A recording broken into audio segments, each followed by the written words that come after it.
आज हम बनाने जा रहे हैं चिकन शामी बिल्कुल बेकरी स्टाइल में, जो कि बहुत खस्ता और मज़ेदार होंगे। अस्सलाम वालेकुम, welcome to Muslims kitchen. Start करते हैं रेसिपी। यहाँ पर मैं ले रही हूँ आधा किलो चने की दाल। दाल धोने के बाद 1 घंटा हम इसको भिगो कर रख देंगे। 1 घंटा गुजर जाने के बाद चने की दाल को प्रेशर कुकर में डाल देंगे। 1 गिलास पानी शामिल कर देंगे। साथ ही 2 अदद दरमियानी साइज़ की प्याज़ें, लहसुन और अदरक, 4 अदद हरी मिर्चें डालकर इसको 1 से 2 मिनट के लिए बॉईल करेंगे। बॉईल करने के बाद जो इसके ऊपर झाग आएगा उसको चम्मच की मदद से रिमूव कर देंगे। अब 1 चम्मच कुटी हुई लाल मिर्च डाल देंगे। 1 चम्मच धनिया और ज़ीरा कुटा हुआ डाल देंगे। थोड़ी सी इसमें हल्दी जाएगी और नमक जो है वो हस्बे जायका जाएगा। और उसके बाद हम प्रेशर कुकर को बंद करके 10 मिनट के लिए इसको मीडियम फ्लेम पर पकाएंगे। 10 मिनट बाद जब दाल गल जाएगी तो हम इसको ट्रे में फैला देंगे ताकि वो ठंडी हो जाए।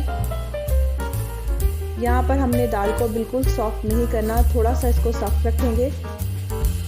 जब तक हमारी दाल ठंडी होती है हम चिकन तैयार कर लेते हैं। यहाँ मैं ½ kg चिकन ले रही हूँ, ब्रेस्ट पीस।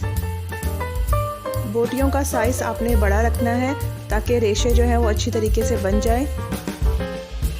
यहाँ पर सबसे पहले हम चिकन को बॉईल करेंगे। इसमें थोड़ा सा नमक डालकर और बिल्कुल थोड़ा सा ½ कप से भी कम पानी डालकर इसको अच्छी तरीके से गला लेंगे। जब ये गल जाएगा तो हम इसके रेशे कर लेंगे। ठंडी होने के बाद दाल को अब हम चॉपर में डाल देंगे। इसमें डालेंगे 1 टेबलस्पून गरम मसाला, ½ टेबलस्पून काली मिर्च का पाउडर डालेंगे और 1 बड़ा चम्मच डालूंगी मैं चिकन पाउडर। 1 से 2 अंडे शामिल कर देंगे। अगर आपका बैटर जो है वो पतला हो गया है तो आप इसमें 3 से 4 स्लाइस डाल दें, जिससे आपका बैटर बिल्कुल बैलेंस हो जाएगा। मैं यहाँ पर ½ लेमन जूस भी शामिल कर रही हूँ। अब जब हमारा मिक्सचर रेडी हो गया है तो हम इसमें शामिल करेंगे चिकन, जिसके मैंने रेशे कर लिए थे। फिर इसमें बारीक कटा हुआ धनिया पुदीना शामिल कर देंगे और इसको अच्छी तरीके से मिक्स करेंगे। आपने ये सारे स्टेप्स फॉलो करने हैं ताकि आपके कबाब भी बिल्कुल बेकरी जैसे बने। ये स्टेप्स उन बिगनर्स के लिए जिन्होंने अभी अभी कुकिंग शुरू की है, वो किसी भी स्पून की मदद से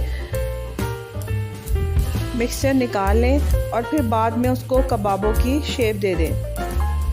इसका एक फ़ायदा ये भी होता है कि हमने पहले से पोर्शन निकाला होता है तो हमें कबाबों को शेप देने में बहुत आसानी होती है। अब मैं जल्दी से सब कबाबों को शेप दे दूंगी, उसके बाद हम इसको फ्राई करेंगे। चिकन शामी को फ्राई करने के लिए मैंने पैन में ऑयल डाल दिया है। यहाँ पर ऑयल जो है हमने ज़्यादा डालना है क्योंकि हमने इसको डीप फ्राई करना है। 2 अंडे मैंने फेंट लिए थे। चिकन शामी को अंडों में डिप करके 1 से 1.5 मिनट के लिए फ्राई करेंगे और बस जैसे ही इसका हल्का सा गोल्डन कलर आएगा हम इसको निकाल लेंगे।